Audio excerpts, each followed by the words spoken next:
আউযুবিল্লাহি মিনাশ শাইতানির রাজিম বিসমিল্লাহির রহমানির রহিম আলহামদুলিল্লাহি রাব্বিল আলামিন ওয়াসসালাতু ওয়াসসালামু আলা আশরাফিল আমবিয়া ওয়াল মুরসালিন ওয়া আলা আলিহি ওয়া আসহাবিহি আজমাইন আল্লাহুম্মা আল্লিমনা মা ইয়ানফাউনা ওয়ানফা'না বিমা আল্লামতানা ইন্নাকা আনতাল আলিমুল হাকিম আল্লাহুম্মা জিদনা ইলমান ওয়া ফাহমান ওয়া আলহিকনা বিস-সালিহিন। প্রথমে আপনাদের সবাইকে ধন্যবাদ জানাই। এই ঢাকার রাস্তা এই যানজট ঠেলে ধুলাবালু পার করে আজকের এই আমাদের বিশেষ পাঠচক্রে আসার জন্য আল্লাহ রাব্বুল আলামিন আপনাদের এই কষ্টকে কবুল করুন এবং এর উত্তম পুরস্কার মহান আল্লাহ রাব্বুল আলামিন আপনাদেরকে দান করুন। তো একই সাথে আমরা দোয়া করি ইসলামী চিন্তা ও গবেষণা ইনস্টিটিউট যেন বাংলার এই জমিনে জ্ঞান ও সভ্যতার পুনর্জাগরণের কেন্দ্রে পরিণত হয় এবং এই ঢাকা শহরকে জ্ঞানের নগরীতে পরিণত করার ক্ষেত্রে যেন অগ্রণী ভূমিকা পালন করে। আসলে আমরা যদি আমাদের এই ঢাকার দিকে তাকাই, সামগ্রিকভাবে বাংলাদেশেরও যে অবস্থা, এই ধরনের জ্ঞান চর্চার উন্মুক্ত মজলিস আরও আছে কিনা আমার আসলে জানা নাই, থাকলেও থাকতে পারে। তো এর অনেক কারণ থাকতে পারে, যেমন প্রচণ্ড জ্যাম, এরপর হচ্ছে জায়গার অভাব, উদ্যোক্তার অভাব, আর এর সাথে সাথে আরেকটা যেটা বড় চ্যালেঞ্জ সেটা হচ্ছে যেই ডিজিটালাইজেশন, অর্থাৎ আমাদের সবার মধ্যে একটা এখন এরকম প্রবণতা আছে যে আরে ক্লাসে গিয়ে কি হবে, বা এই ধরনের ইয়েতে গিয়ে এত কষ্ট করে গিয়ে লাভ কী, এটা তো আমরা অনলাইনেই পাচ্ছি, উস্তাদ অনলাইনে পাই, জ্ঞান অনলাইনে পাই। কিন্তু যত দিন যাচ্ছে আমরা কি টের পাচ্ছি যে অনলাইনের তথ্য উপাত্ত এটা আসলে কি জ্ঞানও না, আর অনলাইনের যে উস্তাদ যারা এরা আসলে উস্তাদও না। এটা যত দিন যাবে আস্তে আস্তে আরও এটা হবে কি বলে প্রকাশিত হবে। কিন্তু এই যে এই ধরনের যে মজলিস, এটি কিন্তু আসলে নববী ধারা, নববী পন্থা। আসহাব কিভাবে গড়ে উঠেছে? আসহাব কিন্তু সোহবত থেকে গড়ে উঠেছে। এই কারণে এই যে এই ধরনের যে দার্স হালকা, এরপর হচ্ছে এই ধরনের যে সোহবত, এগুলো একই সাথে হচ্ছে এক একটা পয়গাম্বরী পন্থার হালকা। আমরা যদি পয়গাম্বরদের দিকে তাকাই তাহলে কি দেখতে পাই যে পয়গাম্বর কিন্তু এভাবে মানে মুখোমুখি আলাপ আলোচনার মাধ্যমে মানুষকে গড়ে তুলেছেন, মানুষকে তৈরি করেছেন। কিন্তু যত দিন যাচ্ছে আমাদের মধ্য থেকে এই ঐতিহ্য হারিয়ে যাচ্ছে। এটার একটু আগে যে কারণগুলো বললাম, এই কারণগুলোর পাশাপাশি আরও অন্যান্য অনেক কারণ আছে।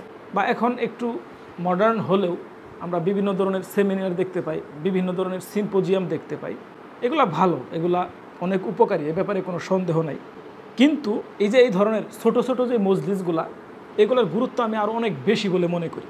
কারণ এই ধরনের ছোট ছোট মজলিসের মাধ্যমে যেই ধরনের হৃদ্যতা তৈরি হয়, যে ধরনের বন্ধন তৈরি হয়, যেই ধরনের সংস্কৃতি তৈরি হয়, এটা কিন্তু আসলে বড় বড় কনফারেন্সের মধ্য দিয়ে তৈরি হয় না।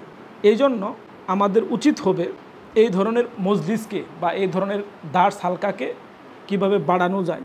একই সাথে আমাদের মুসলিম সমাজ হচ্ছে জ্ঞান ভিত্তিক একটা সমাজ, এই সমাজে কিভাবে জ্ঞানের আবহ তৈরি করা যায় এই ব্যাপারে আমাদের উদ্যোগ এবং পদক্ষেপ নেওয়া। একটু আগে যেটা বললাম অনলাইন দার্স, এটা থাকার কারণে আমরা অনেক সময় ভাবি যে মনে হয় আস্তে আস্তে এই যে এখন দেখেন একটা বিষয় মানে বলবো যে একসাথে বসে দার্স, এটা এখন কী বলতে হচ্ছে অফলাইন দার্স, মানে অনলাইন বা ডিজিটালাইজেশন এতটাই প্রভাবশালী হয়েছে যে একসাথে বসে দার্স হালকাগুলোকে আমাদের অফলাইন দার্স বলতে হচ্ছে, না হলে আপনারা বুঝতেছেন না। তো এই যে এই বিষয়টা, তো এই অনলাইনের যুগে অফলাইন দার্সের গুরুত্ব কেন? সপ্তম কিংবা পঞ্চম হিজরি শতাব্দীতে একজন আলেম আছে, তার নাম হচ্ছে ইবনুল জামা। তো ইবনুল জামার একটা কথা আছে এরকম, আকবরু ফিতনাতি তাশাইয়ুখুস সুহুফি, অর্থাৎ সবচাইতে বড় ফিতনা হচ্ছে বইয়ের বা কাগজের উস্তাদে পরিণত হওয়া। কারণ হচ্ছে ওই সময়ে মানে বইয়ের প্রকাশ বা লেখা ব্যাপকভাবে ছড়ায় যায়, বই মানুষের হাতে হাতে পৌঁছে যায়। তো মানুষ তখন ভাবতে শুরু করে যার উস্তাদের দরকার নেই, মনে হয় আমরা বইয়ের পেজ পড়ে হবো কি আলেম হবো বা জ্ঞান শিখতে পারবো। তো এখন যদি উনি থাকতেন কি লিখতেন? উনি এখন যদি থাকতেন তাহলে লিখতেন হচ্ছে আকবরু ফিতনাতি তাশাইয়ুখুস শাশাতি, যে কি এই যুগের সবচেয়ে বড় ফিতনা হচ্ছে মোবাইল ফোনের স্ক্রিনের কিসে পরিণত হওয়া, শায়েখে পরিণত হওয়া। এই যে এই বিষয়টা, অর্থাৎ বইও যেরকম কখনো কি পরিপূর্ণভাবে জ্ঞান অর্জনের ক্ষেত্রে বাহন হতে পারে না, আবার হচ্ছে স্ক্রিনও বাহন হতে পারে না। এই জন্য আমাদের নবীদের রেখে যাওয়া যে মিরাস, এটা যতই আমাদের কষ্ট হোক না কেন এটা আমাদের জারি রাখা দরকার। কারণ এই অনলাইন দার্স বলি বা নিজে নিজে শেখার যে বিষয়, হ্যাঁ আমরা নিজে নিজে অবশ্যই পড়ব, কিন্তু উস্তাদ ছাড়া সিলসিলা ছাড়া শেখাটা যে আসলে একটা সময় ফিতনা হয়ে দাঁড়ায়, এটা মনে হয় আপনারা এখন মোটামুটি পরিষ্কার এই ব্যাপারে। তো এই যে নববীর যেই ধারা, অর্থাৎ একসাথে জ্ঞান চর্চা করা, উস্তাদের সাথে জ্ঞান চর্চা করার যে বিষয়টা, এটা আমাদের যতই কষ্ট হোক না কেন আমাদের উচিত হবে এটাকে ধরে রাখা এবং এই সংস্কৃতিকে আরও কীভাবে বৃদ্ধি করা যায় এটার জন্য প্রচেষ্টা চালানো। তো আমাদের আজকের টপিক হচ্ছে ইসলামী চিন্তাধারায় মানুষের প্রকৃতি ও হাকিকত। বর্তমান সময়ে এসে আমার কাছে এটা খুবই গুরুত্বপূর্ণ মনে হয়েছে। হয়তো আমাদের বাংলাদেশের প্রেক্ষিতে আমরা ব্যাপক পলিটিক্স করার কারণে, যেহেতু 16 বছরের পলিটিক্স 1 বছরে করতেছি, স্বাভাবিকভাবেই একটু ঢাকার মতোই জ্যাম বেশি হয়ে গেছে আর কি। তো যার কারণে সেখান থেকে মাথা তুলে অন্যদিকে তাকানোর সুযোগ আমরা খুব কম পাই। কিন্তু দুনিয়াতে তো শুধু পলিটিক্সই হচ্ছে না, এর বাইরে কি আরও অনেক কিছু ঘটতেছে। তো আমরা যদি বর্তমান বিশ্বের দিকে তাকাই, তাহলে এখানে আমরা দেখতে পাই যে আমরা 2টি বড় বড় যুদ্ধের সম্মুখীন। এটা বিশ্বযুদ্ধের চাইতেও অনেক বড় ঝুঁকিপূর্ণ এবং হুমকি। সেটা হচ্ছে কি, একটা হচ্ছে মানুষের ফিতরাতের বিরুদ্ধে যুদ্ধ। এই যুদ্ধটা দীর্ঘ 200 বছর ধরে বিজ্ঞান, দর্শন, প্রযুক্তি এর মাধ্যমে চলে আসতেছিল। বর্তমানে এটা ডিজিটালাইজেশনের মধ্য দিয়ে আরও বেশি পরিমাণে তীব্র থেকে তীব্রতর হয়েছে, অর্থাৎ এই মানুষের ফিতরাতের বিরুদ্ধে যেই যুদ্ধ। আর অপরটি হচ্ছে তাবিআত বা প্রকৃতির বিরুদ্ধে বা নেচারের বিরুদ্ধে যেই যুদ্ধ ঘোষণা করা হয়েছে সেই যুদ্ধ। তো প্রকৃতির বিরুদ্ধে যে যুদ্ধ ঘোষণা করছে মানুষ, এটা কিন্তু পাশ্চাত্য শুরু করছে। পরে যখন সে দেখলো যে আরে আমি তো দুনিয়াকে একদম জাহান্নাম বানিয়ে ফেলতেছি, এখানে আর বসবাস করা যাচ্ছে না, বসবাসের অযোগ্য হয়ে যাচ্ছে, তখন সে কি করে, তখন সে এই যুদ্ধকে বন্ধ করার জন্য জলবায়ু সম্মেলন, মিনিস্ট্রি অফ ক্লাইমেট চেঞ্জ, এরপরে জলবায়ু পরিবর্তন মন্ত্রণালয়, এ ধরনের মন্ত্রণালয় প্রতিষ্ঠা করা শুরু করছে। কিন্তু এটা আদৌ কি কোনো কাজে দিচ্ছে না। কারণ হচ্ছে কি, তার যে মানসিকতা, তার যে জিহিন, এটা তো চেঞ্জ হয় নাই। সে হয়তো আমেরিকাতে কীটনাশক বিক্রি নিষিদ্ধ করতেছে, কিন্তু সে ইরাকে, ফিলিস্তিনে, গাজাতে শত শত টন বোমা ফেলতে দ্বিধা করতেছেন। যেখানে কীটনাশক সে পরিবেশ নষ্ট হবে এই জন্য সে কীটনাশক নিষিদ্ধ করতেছে, কিন্তু শত শত টন বোমা নিক্ষেপ করলে পরিবেশ নষ্ট হয় না। তো এই আকলের পক্ষে, এই জিহিনের পক্ষে কোনো দিন এই পৃথিবীকে রক্ষা করা সম্ভব? কোনো দিনও সম্ভব না। তো হয়তো ভবিষ্যতে বা বর্তমানে ফিতরাতের বিরুদ্ধে যেভাবে যুদ্ধ চালানো হচ্ছে, এটা হয়তো ভবিষ্যতে এরকম হবে, মানুষের ফিতরাতকে রক্ষা করার জন্য ফিতরাত রক্ষা মন্ত্রণালয় হয়তো মন্ত্রণালয় খুলবে। আর ক্লাইমেট চেঞ্জ মিনিস্ট্রি করতে পারছে, এটাও কি অস্বাভাবিক কিছু না। এছাড়া আরও যে হুমকিগুলো আছে, আর্টিফিশিয়াল ইন্টেলিজেন্স, এটা তো নতুন নতুন আসছে, এরপরে মেটাভার্স আছে। তো এগুলাও যে মানে আমাদের জন্য ভবিষ্যতে কোন ধরনের হুমকি ডেকে আনবে, এটা সম্পর্কে আমরা আসলে জানি না। তো এই সকল বিষয়কে সামনে রেখে আজকে টপিক নির্ধারণ করা, এখানে যে সব কিছু আলোচনা করতে পারবো সেটা না। আশা করি এটা আমাদের জন্য একটা নতুন চিন্তার দ্বার উন্মোচন করবে। আপনারা হয়তো এটার উপর ভিত্তি করে আরও পড়াশোনা করবেন এবং এটাকে কিভাবে পূর্ণতায় রূপদান করা যায় সেটার দিকে প্রচেষ্টা চালাবেন। কারণ হচ্ছে আমাদের এটা একটা ইনস্টিটিউট, তাই না? জ্ঞান ও চিন্তার ইনস্টিটিউট। এর একটা কাজ আছে, সেটা হচ্ছে কি, তালহিকুল ফুহুল, অর্থাৎ চিন্তাকে ইনজেক্ট করা, চিন্তাকে তৈরি করা এবং সেটাকে ইনজেক্ট করা, মানুষের সামনে তুলে ধরা। তো আমরা আমাদের জায়গা থেকে এটা করার চেষ্টা করে যাচ্ছি। তো মানুষের ব্যাপারে যে তাসাউর বা পার্সপেক্টিভ বা কনসেপ্ট, এই জিনিসটা আসলে অনেক কিছুকে নির্ধারণ করে থাকে।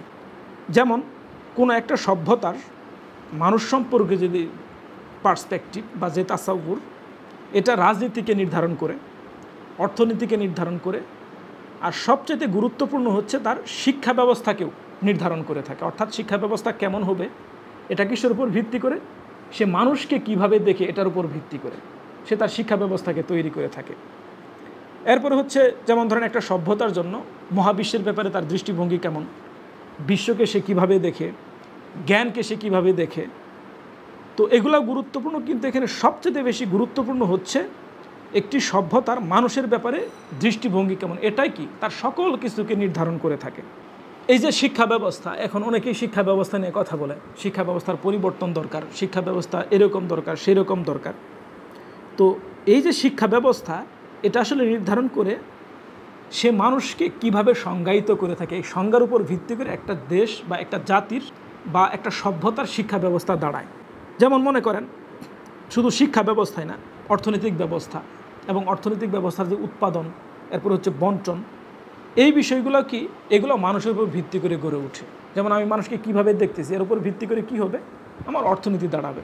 তো এই যে এই বিষয়গুলা, শুধু তাই না, মানুষকে চেনার জন্য আমরা যদি দেখি, যেহেতু মানুষ হচ্ছে কি একটা সভ্যতার মূল, এর উপরে ভিত্তি করে কি অন্য সকল কিছু আবর্তিত হচ্ছে। তো এই জন্য ওয়েস্ট যেটা করেছে সেটা হচ্ছে যে মানুষকে চেনার জন্য সে নতুন একটা জ্ঞানের আবিষ্কার করে, সেটা হচ্ছে কি আমাদের ইউনিভার্সিটিতে পড়ানো হয় হিউম্যানিটিস, মানে কি মানবিজ্ঞান, এটার নামে পড়ানো হয়।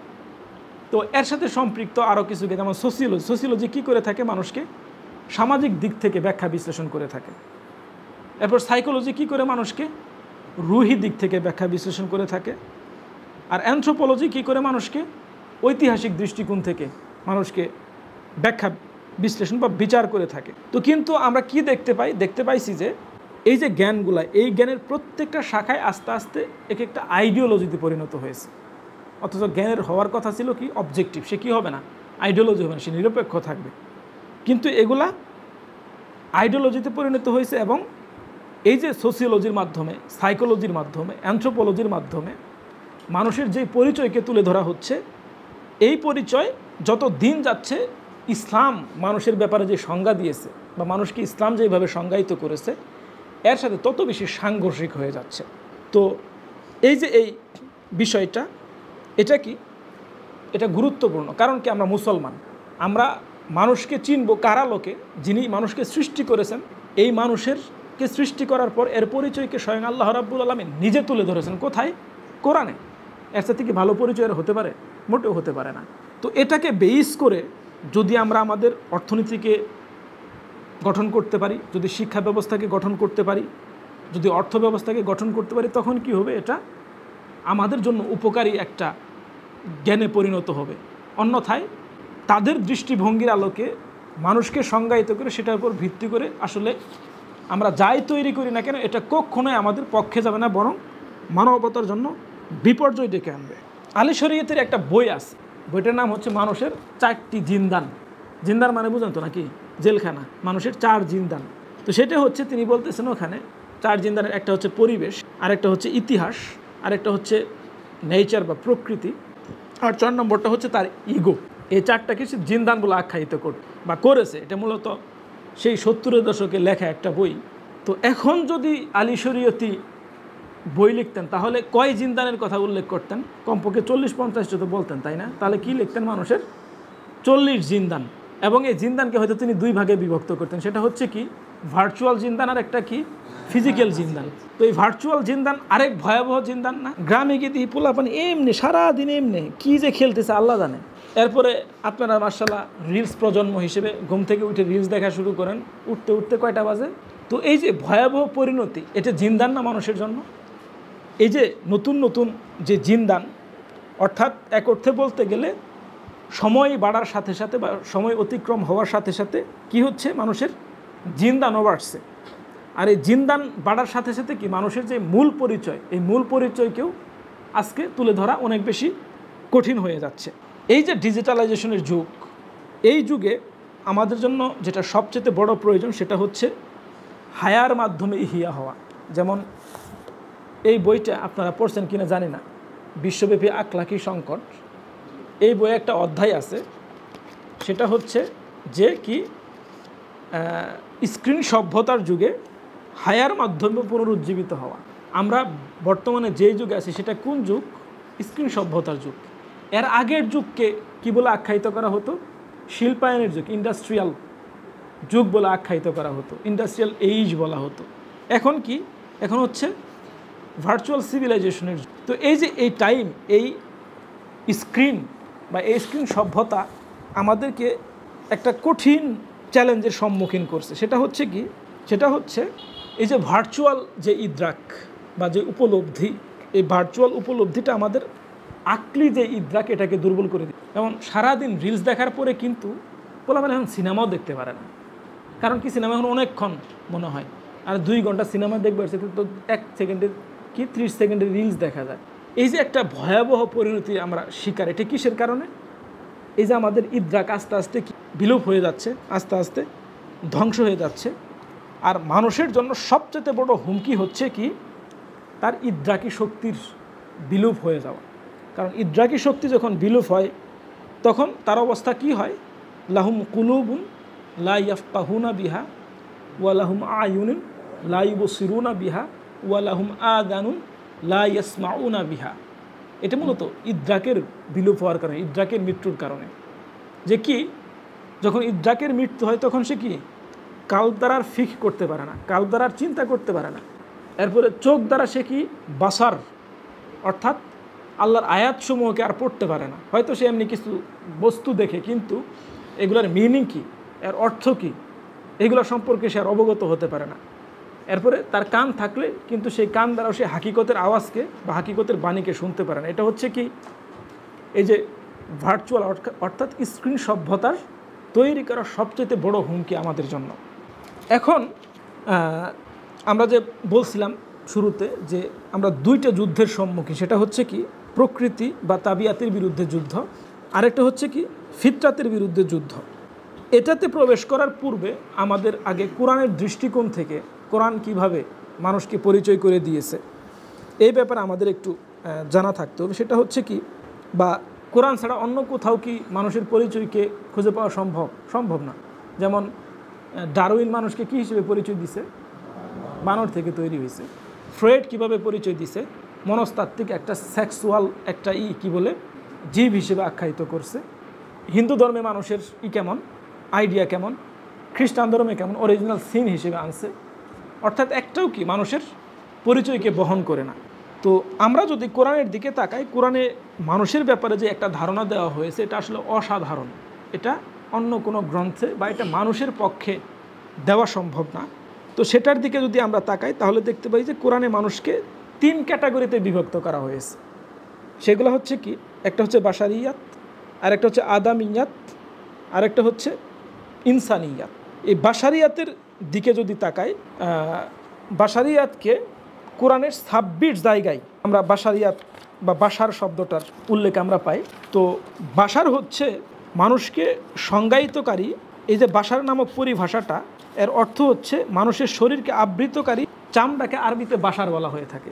এটা হচ্ছে কি ইবনু জালদাতিনা, অর্থাৎ আমাদের চামড়ার সন্তান, এভাবে বলা হয়ে থাকে। এরপরে হচ্ছে কি, এই বাশার শব্দটা কোরআনের যেই সকল আয়াতে আসছে সেগুলোর দিকে যদি তাকাই তাহলে দেখতে পাই যে বাশার নামক পরিভাষাটি মূলত মানুষের সুরত, এরপরে হচ্ছে তার আকার আকৃতি, এইগুলারকে বোঝানোর জন্য ব্যবহৃত হয়েছে। তো এর আলোকে যদি দেখি তাহলে বাশার হলো কি মাটি, এরপরে পানি, কাদামাটি, রক্ত, মাংস, চামড়া, এগুলোর মাধ্যমে সৃষ্ট একটা জীব হচ্ছে কি বাশার। যেমন কোরআন ওয়াহুয়াল্লাযী খালাকা মিনাল মাই বাশারান, যে কি তিনি হলেন সেই সত্তা যিনি পানি থেকে মানুষ তৈরি করেছেন। এরপর অন্য আয়াতে বলতেছেন ওয়ামিন আয়াতিহি আন খালাকাকুম মিন তুরাবি সুম্মা ইযা আনতুম বাশারুন তানতাশিরুন, যে কি তার নির্দেশনাবলীর মধ্যে রয়েছে তিনি তোমাদেরকে সৃষ্টি করেছেন মাটি থেকে, তারপর সহসা তোমরা হলে মানুষ, এরপরে কি তোমরা পৃথিবীর বুকে ছড়িয়ে পড়েছ। তো এই যে বাশারের বিষয়টা, এটা হচ্ছে কি, এটা আমাদের যেই মাটি থেকে সৃষ্ট অর্থাৎ আমাদের চামড়া, রক্ত, মাংস, এটাকে হচ্ছে কি, এটা হচ্ছে বাশার। যেমন কাবিল হাবিলকে হত্যা করার পরে সে তো বুঝতেছিল না কি করবে, তাই না? কিভাবে কবর দিবে বা তার লাশ কোথায় লুকাবে। তো তখন একটা কাক এসে তাকে দেখাই দিছে না কিভাবে তার কবর খুঁড়তে পারবে। কি ওখানে একটা ওয়ার্ড আছে কোরআনে, কেউ জানেন নাকি এটা কি? ওই আয়াতের ওখানে সাউ আতা আখিহি, সাউ আতা আখিহি হচ্ছে সাউ আ, মানে যেটা দেখলেই মানে করে কি বলে খুব লাগে। যেমন আমরা মরা কোনো কিছু দেখলে পচে গলা, এটাকে কেমন লাগে না আমাদের কাছে? হ্যাঁ, গিন গিন করার যে বিষয়টা, এরকম। তো দেখেন এইভাবে আখ্যায়িত করতেছে। অথচ পশু মারা গেলেও কি তার চামড়া দ্বারা উপকারে আসে, কিন্তু মানুষেরই হচ্ছে কি সাউ আতা, মানে এতটাই এটা হয়ে যায়। এটা হচ্ছে কি মানুষের বাশারি দিক।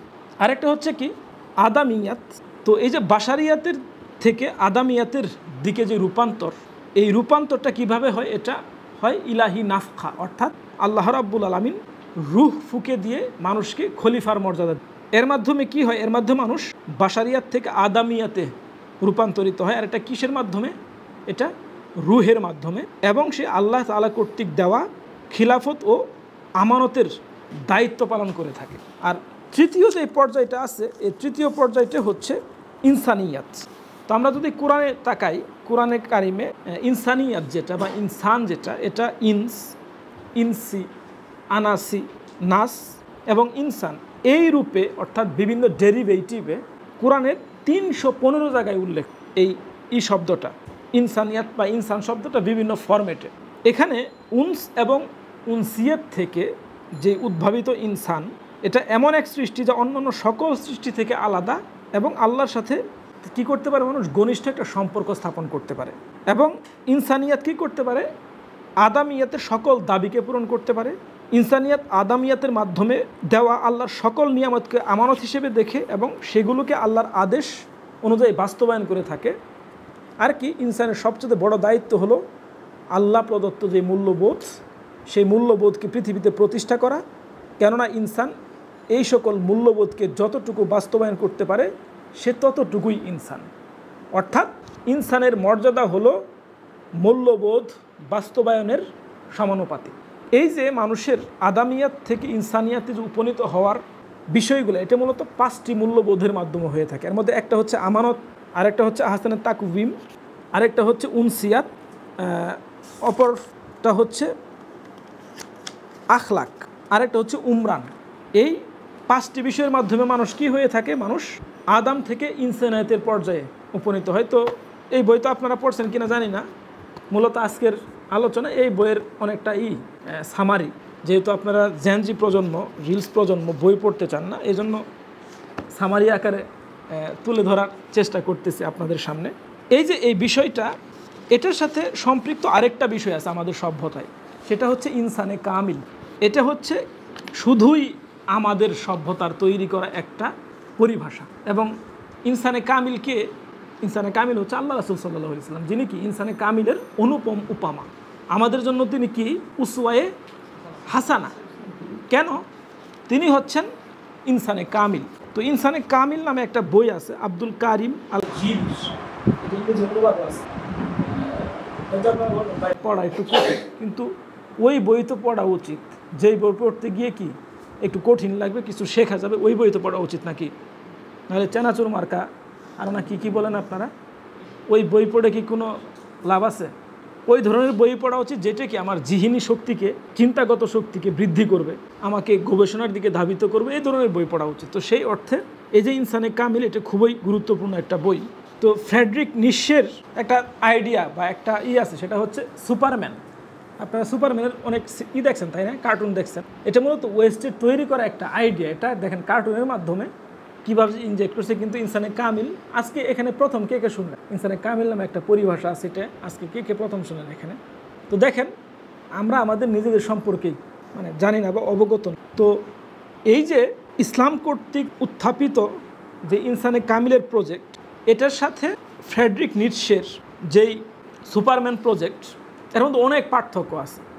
শুধু পার্থক্য না, একটার সাথে আরেকটার মিলই না। এটা হচ্ছে কি, ওয়েস্টার্ন একটা দৃষ্টিভঙ্গির আলোকে মানুষকে তাদের মতো করে তুলে ধরার একটা প্রক্রিয়া। আর ইনসানে কামিলের প্রজেক্টটা হচ্ছে আল্লাহ রাব্বুল আলামিন যেই মানুষকে সৃষ্টি করেছেন, বাশার থেকে আদম বানিয়েছেন, আদম থেকে ইনসানে রূপান্তরিত করেছেন, সেই মানুষের জন্য তিনি প্রোটোটাইপ হিসেবে, উসওয়ায়ে হাসানা হিসেবে যাকে প্রেরণ করেছেন, তিনি হচ্ছেন কি? আল্লাহ রাসূল সাল্লাল্লাহু আলাইহি সাল্লাম। কিন্তু আমাদের সমস্যা হচ্ছে, আমরা তো ইনসানে কামিল কি এটাও জানি না, এই প্রজেক্ট কি এটাও জানি না। শুধু তাই নয়, ইনসানে কামিলের যে উপমা, এটা তুলে ধরার ক্ষেত্রেও আমরা এতটাই অজ্ঞ বা আমাদের এতটাই পদস্থলন হয়েছে যে এ ব্যাপারে আমরা বেখবর। এই জন্য এখন আমাদের অন্যতম দায়িত্ব হচ্ছে নিজেদেরকে আল্লাহ রাসূলের যেই সুন্নত বা সেটার আলোকে তাকে মানদণ্ড হিসেবে ধরে আমাদের ইনসানে কামিল হওয়ার চেষ্টা করা এবং এটা মানুষের সামনে তুলে ধরার জন্য প্রচেষ্টা চালানো। তো ইনসানে কামিল, এটা আবার হয়তো বললে মাথায় আসতে পারে তাহলে কেমন একটা মানুষ। যেমন ইসলাম কিন্তু এই যে বাশারিয়াতের যেই চাহিদা, যেমন শরীরের একটা চাহিদা আছে না, শরীর ঘুমাইতে চায়, খাইতে চায়, ক্ষুধা লাগে, পানি খাইতে চায়, এই বিষয়গুলোকে কি ইসলাম প্রত্যাখ্যান করে? মোটেও প্রত্যাখ্যান করে না। ইনসানে কামিল হচ্ছে কি? ইনসানে কামিল হচ্ছে দুনিয়া এবং আখিরাতের মধ্যে ভারসাম্য স্থাপনকারী মানুষ। হযরত পয়গাম্বরকে যখন নবুয়তের দায়িত্ব দেওয়া হয় তখন তিনি কি করেছেন? তখন তিনি হেরা গুহা থেকে মানুষের সমাজে এসেছেন। তিনি কিন্তু নবুয়তের পাওয়ার পর আবার হেরা গুহায় ফিরে যান নাই। অর্থাৎ নবুয়ত তাকে কি করেছে? নবুয়ত তাকে গুহা থেকে মানুষের সমাজে নামিয়ে নিয়ে। একইভাবে ইনসানে কামিল কি? ইনসানে কামিল মানুষকে তার সমাজ থেকে বিচ্ছিন্ন করে না, বরং তার সমাজের সাথে তার ইন্টিগ্রেট করে সমাজ পরিবর্তনের জন্য, সমাজের ইসলাহের জন্য তাকে ধাবিত করে থাকে। হ্যাঁ, তবে মাঝে মধ্যে কি বিচ্ছিন্ন হয়ে ইতিকাফে বসা কি এটা দোষের কিছু না, এটা বসতে হবে, না হলে কি আবার এত ব্যস্ততার কারণে সে আবার অনেক কিছু ভুলে যাবে। কিন্তু ইসলামে কি নাই? ইসলামে বৈরাগ্যবাদ নাই। ফলশ্রুতিতে বাশার হিসেবে আল্লাহ আমাদেরকে যে চাহিদাগুলো দিয়েছেন সেগুলোকে যদি পরিত্যাগ করি তাহলে আমরা কি হতে পারি না? তাহলে আমরা ইনসানে কামিল হতে পারবো না। অর্থাৎ এখানে মূল বিষয় হচ্ছে আমাদের এই দুইটার মধ্যে কি করা? ভারসাম্য রক্ষা করা, অর্থাৎ দুনিয়া এবং আখিরাতের মধ্যে ভারসাম্য রক্ষা করা। তো আমরা যদি মানুষের যে প্রকৃতি, এখানে দেখি মানুষের মধ্যে তিনটা বিষয় আছে। একটা হচ্ছে তার তাবিয়াত, এই যে আমাদের শরীর, রক্ত মাংসের তৈরি করা শরীর হচ্ছে কি? প্রকৃতি, নেচার, তাবিয়াত বলে এটাকে। আর একটা হচ্ছে গারিজা হচ্ছে ইনস্টিংক্টস যেটাকে বলে ইংরেজিতে। যেমন মনে করেন আকল, জিহিন, কাল, এরপর হচ্ছে মানুষের কামনা, বাসনা, আকাঙ্ক্ষা, এগুলো হচ্ছে গারিজা বলা হয়ে থাকে, যেটাকে ইংরেজিতে বলে ইনস্টিংক্টস। আরেকটা হচ্ছে ফিতরাত। তো যেমনটা বললাম, তাবিয়াত বা প্রকৃতি হচ্ছে কি? মানুষের বাসারি দিক, অর্থাৎ রক্ত, মাংস, মেধা, আকল, এইগুলা। আর গারিজি হচ্ছে কি? তার বিভিন্ন ধরনের কামনা, বাসনা, আকাঙ্ক্ষা, ক্ষুধা, পিপাসা, এই ধরনের যা কিছু আছে এগুলা। তবে এখানে সবচেয়ে গুরুত্বপূর্ণ হচ্ছে ফিতরাত। কিন্তু আমরা সকল ক্ষেত্রে এই ফিতরাতকে উপেক্ষা করে থাকি। একটা ইন্টারেস্টিং বিষয় হচ্ছে, তাবিয়াত নিয়ে অনেক বই লেখা হলেও, ফিলোসফি লেখা হলেও, ফিলোসফি অফ নেচার থাকলেও মানুষের হিউম্যান বডি সম্পর্কে, ফিতরাত সম্পর্কে কিন্তু কোনো ফিলোসফি নেই। ফিলোসফি অফ ফিতরাত নামে কি নাই? কোনো লিটারেচার নাই, কোনো বই পুস্তক নেই। আশা করি আপনারা এটা লিখবেন ইনশাল্লাহ একদিন। তো এখন মহান আল্লাহ রাব্বুল আলামিন মানুষকে সৃষ্টি করার সময় তিনি দুইটা সফটওয়্যার আপলোড করেছেন। একটা হচ্ছে তাবিয়াত বা নেচার, আর একটা হচ্ছে ফিতরাত। সফটওয়্যার এই জন্য বললাম, আপনারা এই প্রজন্মের যেরকম মানে ফিজিক্যাল ক্লাস, এটাকে যেমন অফলাইন না বললে বুঝতে পারতেছেন না, এই জন্য কি এটাকেও কি বলতে হচ্ছে? সফটওয়্যার বলতে হচ্ছে। এটা বুঝতে সহজ তাহলে। একটা হচ্ছে নেচার বা তাবিয়াত, আরেকটা হচ্ছে ফিতরাত। তো আল্লাহ রাব্বুল আলামিন তার খালিক সিফাতের মাধ্যমে মানুষের তাবিয়াত বা প্রকৃতিকে সৃষ্টি করেছেন, আর ফাতির সিফাতের মাধ্যমে তিনি মানুষের ফিতরাতকে সৃষ্টি করেন। ফাতির এটা আল্লাহর ইনা, আসমাই হুসনা, ফাতিরিস সামাওয়াতি ওয়াল আরদ। এটা শুধুমাত্র মানুষের ফিতরাত না, মহাবিশ্বের ফিতরাত আছে না, এই মহাবিশ্বের ফিতরাতও তিনি কি এই ফাতির সিফাতের মাধ্যমে সৃষ্টি করে। এরপরে কি? এরপরে হচ্ছে তিনি সকল কিছুকে তাবিয়াতে, একটু আগে যেগুলো বললাম, আকল, জিহিন বা এই ধরনের যে বিষয়গুলো আছে, মানুষের কামনা, বাসনা, আকাঙ্ক্ষা, ক্ষুধা, এগুলাকে তিনি তাবিয়াত বা প্রকৃতির মধ্যে, হিউম্যান বডির মধ্যে স্থাপন করেছেন। আর ফিতরাতের মধ্যে তিনি রুহকে স্থাপন করেন। অর্থাৎ রুহের জায়গা কোথায়? রুহের জায়গা হচ্ছে ফিতরাতের মধ্যে। তো শরীর তার অস্তিত্ব কোথা থেকে পেয়েছে? মাটি থেকে পেয়েছে। রুহ তার অস্তিত্বকে কোথা থেকে পেয়েছে? সরাসরি আল্লাহ থেকে পেয়েছে। ও নাফাখনা ফিহি মির রূহিনা। তো আল্লাহ থেকে নিজের অস্তিত্বকে নেওয়া যে রুহ, এই রুহ তার কি করেছে? তার মধ্যে আসমাই হুসনার যে মূল্যবোধসমূহ, এই মূল্যবোধসমূহকে সে ওই ফিতরাতের মধ্যে সে স্থাপন করেছে। আর ফিতরাত ফলশ্রুতিতে কি হয়েছে? যেটাকে তো আব্দুর রহমানের ভাষায় জাকিরাতুল কিয়াম। জাকিরাতুল কিয়াম হচ্ছে মূল্যবোধের রত্ন ভাণ্ডার। তো এখানে কি আছে? এখানে আছে ইমান, এখানে আছে মারিফাতুল, এখানে আছে আখলাক, এখানে আছে কি মানুষকে মানুষে পরিণতকারী যত মূল্যবোধ আছে, সকল মূল্যবোধ কোথায়? ফিতরাতের মধ্যে। তো আমরা মানুষের নেচারের মধ্যে কি পাইলাম? নেচারের মধ্যে পাইলাম তার আকাঙ্ক্ষা, জিহিন, আকল, ক্ষুধা, পিপাসা, অর্থাৎ গারিজি যে সকল বিষয়, বৈষয়িক সকল বিষয় কোথায়? তাবিয়াত বা নেচারের মধ্যে। আর তার আখলাক, এরপরে হচ্ছে মারিফাতুল্লাহ বা আল্লাহকে চেনা, এরপরে হচ্ছে ইমান, এই বিষয়গুলো কোথায়? ফিতরাতের মধ্যে। তো এখন আমরা যদি আমাদের বাংলাদেশ সহ বিশ্বের যেই শিক্ষা ব্যবস্থা, এখানে যদি তাকাই, এই শিক্ষা ব্যবস্থা কোন বিষয়কে কেন্দ্র করে? হ্যাঁ, তাবিয়াতকে কেন্দ্র করে, তাই না? সব কিছু কীকে কেন্দ্র করে? মানুষ তার তাবিয়াতকে কীভাবে বিকশিত করবে। যেমন সব স্কুলেই একটা টিচার আছে, তাই না? শরীরচর্চার শিক্ষক না কি শিক্ষকের নাম? শারীরিক শিক্ষক। আচ্ছা, শারীরিক শিক্ষক। এ কী করে? পিটি করায়, তাই না, সকালবেলা। তো এই যে ফিতরাতকে উপেক্ষা করে যেই প্রবর্তিত শিক্ষা ব্যবস্থা, এই শিক্ষা ব্যবস্থা শুধুমাত্র উপেক্ষাই করে নাই, সে একই সাথে ফিতরাতকে তার বিরোধী বানিয়ে ফিতরাতের বিরুদ্ধে সে যুদ্ধেও লিপ্ত হয়েছে।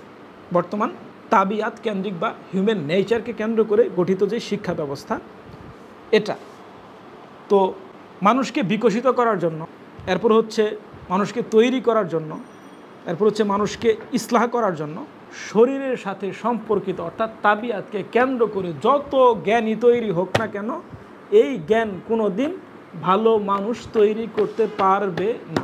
মূল প্রবলেম কোথায়? এখানে, যেখানে মানুষের মূল্যবোধকে তৈরি করার, আখলাক তৈরি করার, মারেফতুল্লাহ তৈরি করার, আদালত তৈরি করার এই আইডিয়া বা এই বিষয়গুলো যেখানে আছে, সেটাকে কেন্দ্র করে কি নাই?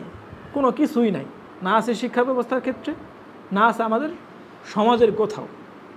যেমন মনে করেন, শরীর অসুস্থ হলে এইটা সুস্থতার জন্য কি আছে? ডাক্তার আছে, নার্স আছে, হসপিটাল আছে, কত কি আছে হিসাব ছাড়া। কিন্তু আমার আখলাক ধ্বংস হয়ে গেলে, আমার চিন্তা ধ্বংস হয়ে গেলে, বা এগুলো নষ্ট হচ্ছে প্রতিনিয়ত, এগুলাকে ঠিক করার জন্য কোনো মেকানিজম আমরা দেখি আমাদের সমাজে? মোটেও নেই। তো এগুলাকে ঠিক করার জন্য মেকানিজম কোনগুলা? এই যে এই ধরনের মজলিসগুলো হচ্ছে কি, এগুলো আমাদেরকে আখলাক শিখায়। এই ধরনের বিষয়গুলোকে আমাদেরকে মারিফাতুল্লাহ শিখায়, ঈমান শিক্ষা দেয়, আমাদের রুহকে চিনায়, অর্থবহতাকে শিক্ষা দেয়। এটা হচ্ছে কি এর সাথে সম্পর্কিত। এই জন্য একটু আগে যেটা বললাম, আমাদের এই ধরনের বিষয়গুলোকে বৃদ্ধি করা জরুরি। শুধুমাত্র এখানেই নয়, বাংলাদেশের প্রত্যেকটা জায়গায় এটাকে ছড়িয়ে দেওয়া দরকার। তো এখন যদি ভালো মানুষ তৈরি করতে চায়, তাহলে কী করতে হবে? তাহলে ফাতির সিফাতের মাধ্যমে মহান আল্লাহ মানুষকে সৃষ্টি করার সময় তার ফিতরাতের মধ্যে যে রুহকে স্থাপন করেছেন, এবং সেই ফিতরাতের মধ্যে দেওয়া আসমাই যে মূল্যবোধ, আসমাই মূল্যবোধ কি? আল্লাহ রাব্বুল আলামিন আসমাউল হুসনা থেকে প্রাপ্ত যে মূল্যবোধ, এটার আলোকে কি করতে হবে? মূল্যবোধকে বিকশিত করে মানুষের মধ্যে ইনজেক্ট করতে হবে, এমনকি এটা আখলাকের সাথে, ইমানের সাথে সম্পৃক্ত করতে হবে। তখন কি হবে?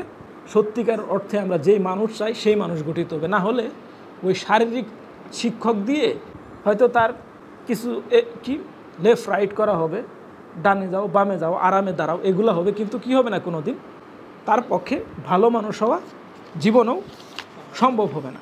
তো একই সাথে আমরা বর্তমান সময়ে মানুষের শরীরের সাথে সম্পর্কিত এত বেশি প্রজেক্ট, অকল্পনীয়, তাই না? এই যে এই প্রজেক্টগুলো, এগুলা কি করছে? এগুলার লক্ষ্যই হচ্ছে মানুষের প্রকৃতিকে নষ্ট করে দিয়ে নতুন একটা প্রজাতি তৈরি করা। একটু আগে যেটা বললাম যে কি, মানুষের ফিতরাতের বিরুদ্ধে যে পরিচালিত যুদ্ধ, এটা তৈরি করা হচ্ছে। আবার শুধু তাই নয়, এখান থেকে কি নতুন আইডিওলজি তৈরি করা হচ্ছে। যেমন আমরা এটা শিকার, কিছুদিন আগে একটা পাগল দেখলেন, তাকে কি জানি পুরস্কার দেওয়া হলো, নারী সেজে ঘুরে বেড়ায়, আবার কেউ কেউ অনশন করে। এগুলো হাসির জিনিস না, এগুলো হচ্ছে কি ইউরোপে অনেক আগে শুরু হয়েছে, আস্তে আস্তে আমাদের সমাজ এগুলোকে আমদানি করা শুরু করছে। এগুলোকে একটা আইডিওলজি। এটা শুধুমাত্র যেমন লিবারেল ডেমোক্রেসি একটা আইডিওলজি, মার্কসিজম এরকম আইডিওলজি। এই যে বর্তমানে যে ফিতরাত ধ্বংস করার জন্য এই যে বিভিন্ন ধরনের বিষয়গুলো দেখতেছেন, মানুষের জিনসিয়াতকে ধ্বংস করে দিচ্ছে, তার ভেতরের হরমোনকে ধ্বংস করে দিচ্ছে, তার লিঙ্গকে পরিবর্তন করে দিচ্ছে। এইগুলা কি? এগুলা আইডিওলজিক্যাল প্রজেক্ট। এই আইডিওলজিক্যাল প্রজেক্টের মাধ্যমে তারা কি করতেছে? আইনকে পরিবর্তন করতেছে, তাই না? যেমন এই অনশনগুলো, এগুলা কি আস্তে আস্তে আইন পরিবর্তনের দিকে নিয়ে যাবে। এগুলো আস্তে আস্তে কি করবে? সে তার অধিকার চাবে। ফলশ্রুতিতে কি সরকারকে চাপ দিবে, তুমি এই আইন পরিবর্তন করে আমি ওই ওয়ার্ডগুলো নিতে চাচ্ছি না, ওগুলো করা দরকার নাই, কি বলে প্রমোট করতে চাচ্ছি না, এই জন্য মুখে নিচ্ছি না, আপনারা বুঝতেছেন। শুধু তাই নয়, তারা শিক্ষা ব্যবস্থাকেও পরিবর্তন করতেছে। কিছুদিন আগে আপনারা বই পুস্তকে দেখছেন। এরপরে তারা কি করতেছে? এগুলাকে যারা ফাইন্যান্স করে, তারা রাজনীতিকে নিয়ন্ত্রণ করার কারণে আস্তে আস্তে রাজনীতিবিদদেরকেও এইসব বিষয়ে চাপ দেওয়া হচ্ছে, যাকে এগুলাকে কী করা হয়?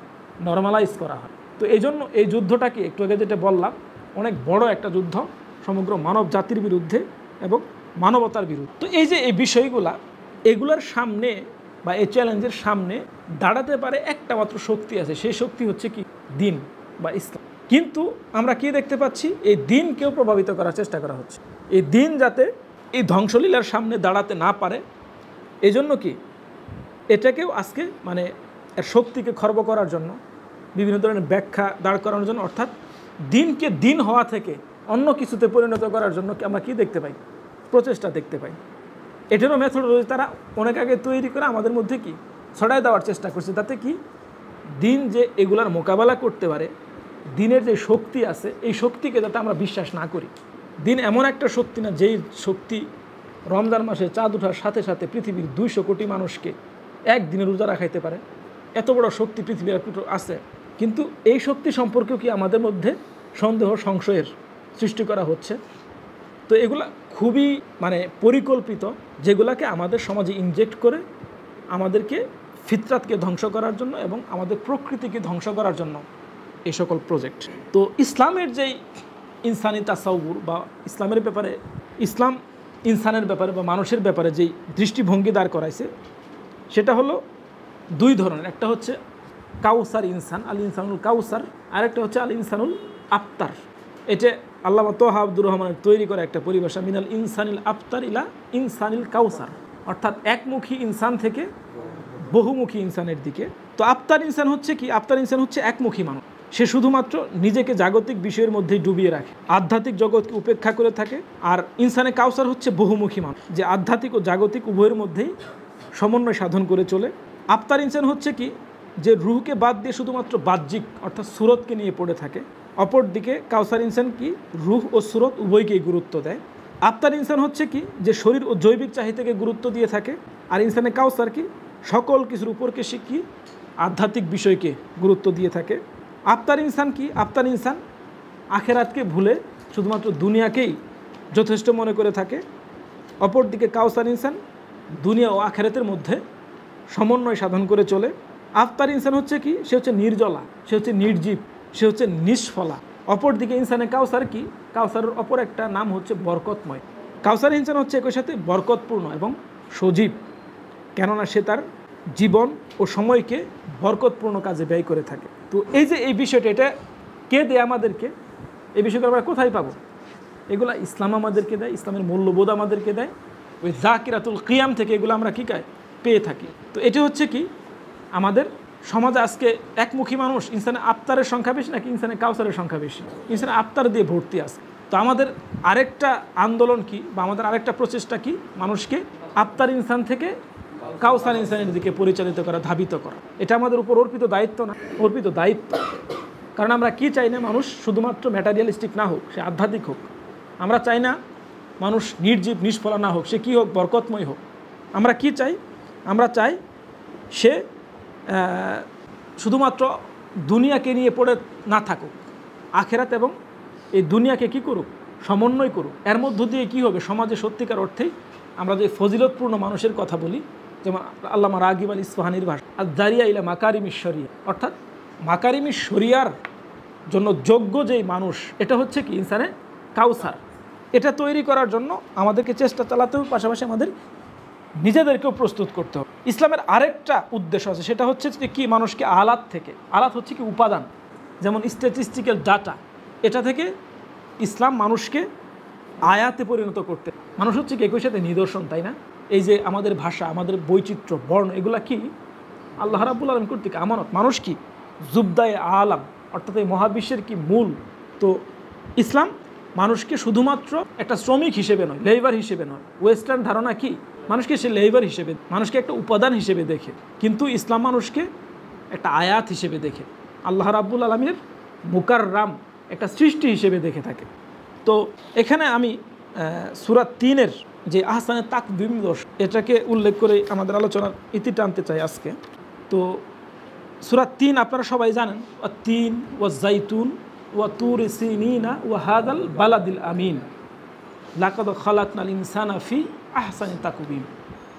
এটার অর্থ কেউ বলতে পারেন? সূরা ৩-এর অর্থ কেউ বলেন তো? ৩ জৈতুন, এটা শপথ, তাই না? এরপরে কি? আর ৩ ওয়া জাইতুন ওয়া তুরি সিনিন ওয়া হাদাল।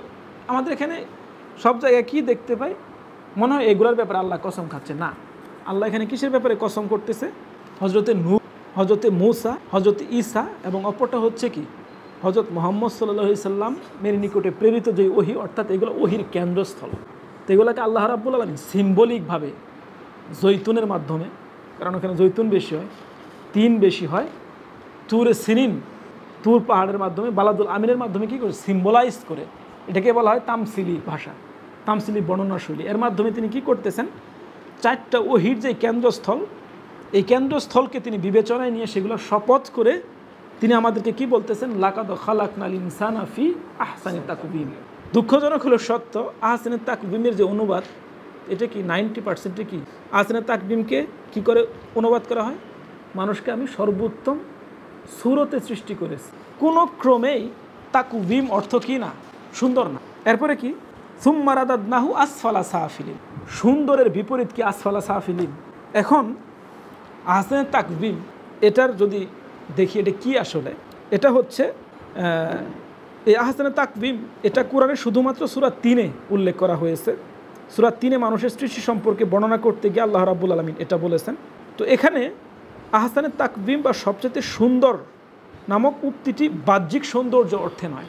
এটা কি, এখানে সুন্দর বলতে আখলাকি সৌন্দর্য, পরিপূর্ণ মূল্যবোধের কথা বলা হচ্ছে। তো সাধারণত সূরা 3-এর এই আয়াতের মধ্যকার আহসানি তাকবীমকে মানুষের আকৃতি, বাহ্যিক সৌন্দর্য হিসেবে তাফসির করা অনেক আগে থেকে চলে আসে, এটা কি একটা ভুল। তো এটা তিউনিশিয়ার প্রখ্যাত মুফাসসির তাহির বিন আশুর, তিনি আহসানি তাকবীম নামক উক্তিটিকে বাহ্যিক আকার বা আকৃতিগত সৌন্দর্য অর্থে নয়, বরং তিনি এটাকে মানুষকে প্রদত্ত মূল্যবোধ ও ইদ্রাকের শক্তি হিসেবে দেখে থাকেন। আহসানি তাকবীম হলো মানুষকে সবচেয়ে সুন্দর মূল্যবোধের মাধ্যমে সজ্জিত করা, এবং এই সকল মূল্যবোধের আলোকে ভালো, সুন্দর ও সত্যকে খুঁজে পাওয়া, আলাত ইনসান থেকে আয়াত ইনসানের এবং আফতার ইনসান থেকে কাউসার ইনসানের পর্যায়ে উপনীত হওয়া। একই সাথে আহসানি তাকবীমকে যে বাহ্যিক সৌন্দর্যে, অর্থাৎ বাহ্যিক সৌন্দর্য হিসেবে যে অনুবাদ করা হয়, এটা দুইটা কারণেই ভুল। কী কী কারণ? একটা হচ্ছে যে তাকবীম শব্দটি কিমাত থেকে এসেছে। কিমাত মানে কি? কিমাত হচ্ছে মূল্য এবং মূল্যবোধ বুঝিয়ে থাকে। একইভাবে আসফালে সাফিলের যে বিপরীত হিসেবে একটু আগে বললাম, যেটা কি মোটেও বিপরীত নয়, এজন্য কি এখানে ইকে আহসানি তাকবীমকে সুন্দর সুরত অর্থে অনুবাদ করাটা কি সম্পূর্ণভাবে ভুল। এটা কোনো ক্রমে ইয়ের সাথে যায় না, না আয়াতের সাথে যায়, না কোরআনের সাথে যায়, না আরবি ভাষার সাথে কোনো সম্পর্ক। তো এখানে তাহলে কি, এখানে আখলাকি সৌন্দর্য এবং পরিপূর্ণ মূল্যবোধের মাধ্যমে মহান আল্লাহ রাব্বুল আলামিন কী বলেছেন, আমি মানুষকে সৃষ্টি করেছি। তো এই যে এই বিষয়টা, এটা আমাদেরকে মনে রাখতে হবে। তো একইভাবে যদি এই যে মানুষের যে ব্যাপারে, মানুষের যে হাকিকত, মানুষের যে প্রকৃতি, এই ব্যাপারে আরেকটা আয়াতে আল্লাহ রাব্বুল আলামিন কী বলতেছেন, ইয়া আইয়ুহান নাস ইন্না খালাকনাকুম মিন যাকারি ওয়া উনসা ওয়া জাআলনাকুম শুউবা ওয়া ক্বাবাইলা লিতাআরাফু ইন্না আকরামাকুম ইনদাল্লাহি আতকাকুম। আমাদের সবার পরিচিত একটা আয়াত। তো এখানে দেখেন, তো এখানে আল্লাহ রাব্বুল আলামিন মানুষের মর্যাদার উৎসকে না বর্ণ, না লিঙ্গ, না ভাষা, না বংশ, এগুলো উল্লেখ করছে না। এখানে কি বলতেছে, মানুষের মর্যাদার আসল মর্যাদা হচ্ছে কি তাকওয়া, ইন্না আকরামাকুম ইনদাল্লাহি আতকাকুম। তো এই যে আবার তাকওয়া, এটা শুধুমাত্র কি না কিছু আনুষ্ঠানিক ইবাদত, তাকওয়া হচ্ছে কি ওই তাকবীর, অর্থাৎ কিয়ামতের আলোকে, অর্থাৎ মূল্যবোধের যে রত্ন ভাণ্ডার, এটার আলোকে জীবন ধারণ করা হচ্ছে কি তাকওয়াপূর্ণ একটা জীবন। তাছাড়া আমরা যে অর্থে তাকওয়াকে বুঝে থাকি সে অর্থে তাকওয়া না। তো এই যে এই বিষয়টা বা এই আয়াত একটা প্রতিফলিত রূপ আমরা দেখতে পাই। কোথায় দেখতে পাই? সেটা আমরা বিদায় হজের ভাষণে দেখতে পাই। আল্লাহ কি বলতেছেন, ইয়া আইয়ুহান নাস কুল্লুকুম মিন আদম ওয়া আদম মিন তুরাব, যে হে মানুষ সকল, তোমরা জেনে রাখো সকল মানুষ কি আদম থেকে তৈরি। আদম কিসের তৈরি? মাটির তৈরি। লা ফাদলা লি আরাবিয়্যিন আলা আজামিয়্যিন ওয়া লা আজামিয়্যিন আলা আরাবিয়্যিন ইল্লা বিত্তাকওয়া। আজমের উপর আরবের, আরবের উপর আজমের কি নাই, কোনো শ্রেষ্ঠত্ব নাই, শুধুমাত্র কি ছাড়া? তাকওয়া ছাড়া। তো এই কথা বলে কি আল্লাহ রাসূল ক্ষান্ত হয়েছে? এই যে তিনি ইসলামের যেই মানুষের যে হাকিকত, ইসলাম মানুষকে কিভাবে দেখে থাকে, এটা তিনি বাস্তব নমুনার মাধ্যমে তুলে ধরেছেন এইভাবে। বিদায় হজের ভাষণে তিনি ভাষণ দেওয়ার পর যেমন আল্লাহ রাসূলের একটা অভ্যাস ছিল, তিনি যখন উট দিয়ে কোথাও যেতেন পেছনে একজনকে নিতেন। তো সেই দিন তিনি আরাফাত থেকে মুজদালিফায় যাওয়ার সময় ভাষণ শেষ করে পেছনে তিনি কাকে নিয়েছিলেন জানেন নাকি কেউ? তো সেখানে বিভিন্ন বর্ণনা মতে যেটা আসছে 1 লক্ষ বা 2 লক্ষ সাহাবি নতুন আসছে, যারা প্রথম দিন আল্লাহ রাসূলকে দেখে কি হবে, সাহাবি হবে। সবার মধ্যে একটা কি আগ্রহ, উচ্ছ্বাস যে আল্লাহ রাসূলকে এক নজর দেখবে। ওই সময় আল্লাহ রাসূল সাল্লাল্লাহু আলাইহি ওয়াসাল্লাম কী বলতেছেন, তার পেছনে নেওয়ার জন্য তিনি বলতেছেন উসামা কোথায়। সবাই কি ভাবছে, হয়তো আজকে তিনি আবু বকরকে নেবেন, না হয় উমরকে নেবেন, হয় উসমানকে নেবেন, না হয় আলীকে নেবেন, এই ধরনের কাউকে তো হয়তো নেবেন, তাই না? কিন্তু তিনি কি বলতেছেন, উসামা কই। সবাই তো উৎসুক, এই উসামা আবার কে? মানে আজকের এই দিনে আল্লাহ রাসূলের সোয়ারির সঙ্গী হয়ে আরাফাত থেকে মুজদালিফায় যাবে, উসামা কে? পরে উসামাকে খুঁজে বের করে আনা হয়েছে। উসামা হচ্ছে কে? উসামা হচ্ছে, রাবি বলতেছে, হাজারে আসওয়াদের চাইতেও কালো কুচকুচ, দাসের পুত্র দাস, বয়স হচ্ছে কত 16 থেকে 17, মাথার চুল কাটছে কিভাবে, এগুলা একদম চাইছে ফেলছে, এইভাবে চুল রাখছে, যেটা আমরা খুব অপছন্দ করি। এমন একজন মানুষকে আল্লাহ রাসূল সাল্লাল্লাহু আলাইহি সাল্লাম তার সাওয়ারির পিছনে তুলে নিয়ে, এটা দ্বারা তিনি কি বুঝাইলেন, ইয়া আইয়ুহান নাস কুল্লুকুম মিন আদম ও আদম মিন তুরাব লা ফাদলা লি আরাবিয়্যিন আলা আজামিয়্যিন ওয়া লা আজামিয়্যিন আলা আরাবিয়্যিন ইল্লা বিত তাকওয়া। তিনি সেই দিন বড় বড় কোনো সাহাবীকে তার ইয়েতে তুলেন নাই। তিনি কি মেসেজ দিলেন, যাকে তোমরা ঘৃণা করো, যাকে তোমরা তুচ্ছ ভাবো, যাকে তোমরা ছোট ভাবো, সেই কি আমার নিকট অনেক বেশি সম্মানিত। তো রাবি বলতেছে, আল্লাহর শপথ, মানে উসামার জায়গায় হওয়ার জন্য আমি দুনিয়ার সকল কিছু কোরবানি করতে রাজি ছিলাম, কিন্তু আমি হইতে পারিনি। উসামাকে আল্লাহ রাসূল কী করছে, বাছাই করে নিয়ে আরাফা থেকে মুজদালিফার দিকে যাত্রা শুরু করছে। এটি হচ্ছে কি আল্লাহ রাসূলের কাছে মানুষের মর্যাদা, এটি হচ্ছে কি ইসলামের কাছে মানুষের হাকিকত, মানুষের প্রকৃতি এবং মানুষের পরিচয়। তো এখান থেকে আমাদের যেটা সবচেয়ে বড় বর্তমান সময়ে দরকার, তো আব্দুর রহমান তিনি বলতেছেন যেটা, সেটা হচ্ছে যে কি আজকে আমাদেরকে 2টা আন্দোলনের ডাক দিতে হবে। একটা হচ্ছে কি মানুষ রক্ষার আন্দোলন, আর একটা হচ্ছে ইমান রক্ষার আন্দোলন। কারণ যদি মানুষ না থাকে, ইমান কে আনবে? ইমান কেউ আনবে? যেমন আল্লামা ইকবালের ভাষায় কি, দিন কি মানুষের জন্য নাকি মানুষ দিনের জন্য? দিন হচ্ছে মানুষের জন্য। তো আল্লাহ রাব্বুল আমিন আমাদেরকে আমাদের নিজেদেরকে চিনে, মানুষকে চিনে, মানুষের হাকিকত এবং প্রকৃতি কি জেনে মানুষের জন্য কাজ করার, আল্লাহ রাব্বুল আলামিনের সন্তুষ্টির জন্য কাজ করার তৌফিক দান করুন।